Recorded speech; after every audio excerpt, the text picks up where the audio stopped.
จะรู้ว่าเราพบ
เอาเพลงใครวะนะเอาเพลงใครวะเอาใครวะบ้าง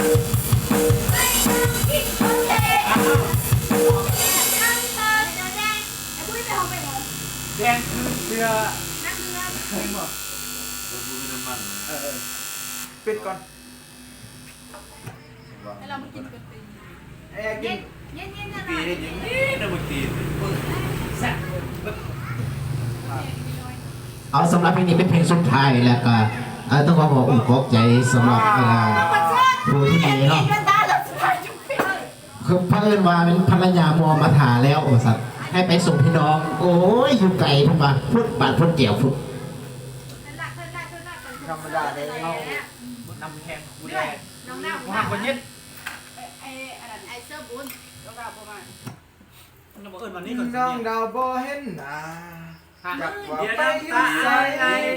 จักว่าไปทางใดใครก็บ่เห็นนะ นี่งดเสาจำเสาเดือนเย็น จีส่ง ตัวเย็นมาลายหรอไอ้เย็นมันกิน อะโหล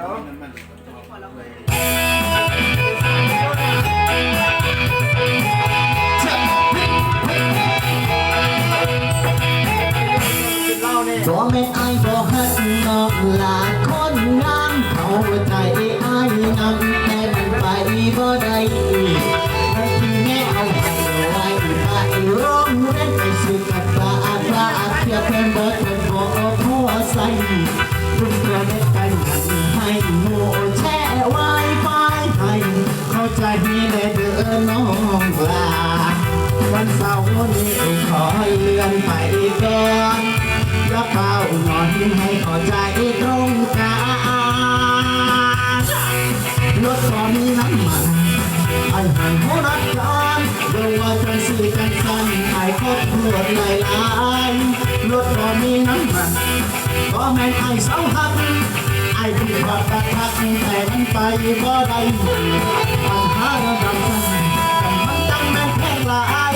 โอ้ยเบาแล้วอยากไอ้ผู้สาวน้อยสาวไงกลับไปบ่ได้เยอะตึงแต่รถบ่มีน้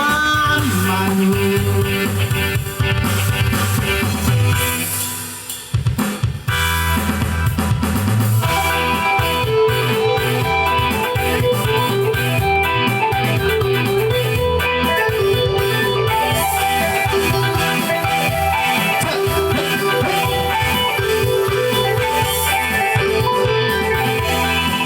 วันเสาร์นี้ขอให้เลื่อนไปก่อนอย่าเฝ้านอนให้เข้าใจตรงกันรถก็มีน้ำมันอันที่เขานัดกันไว้ว่าจังสีจังสันไอ้ขอโทษไม่ลายรถก็มีน้ำมันก็แม่นไอ้เสาหัก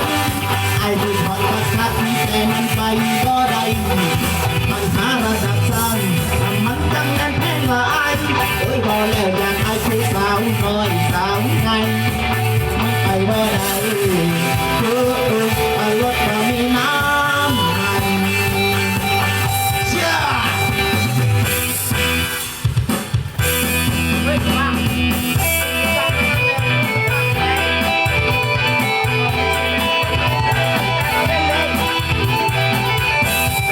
เอาต่อเป็นเพลงอันดับที่สองเนาะ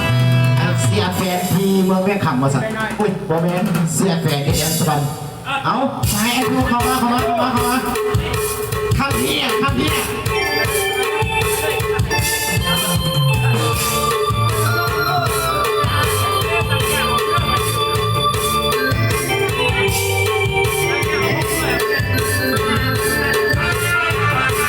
แดนสวรรค์วิแดนของคนลำเอานี้เลยสวยเมื่อเสียแฟนไม่แดนแห่งนั่งมีสองแดนสวรรค์ของคนลำแฟนเราหักมาหลายปี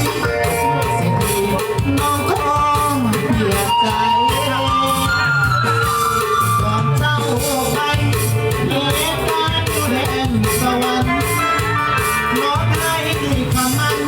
สัญญาว่าสิบ่หักไม่แต่วันนี้คนที่หลังนี้เรื่องสัญญาที่เคยให้ไว้บอกกับมันใจเลยน้อง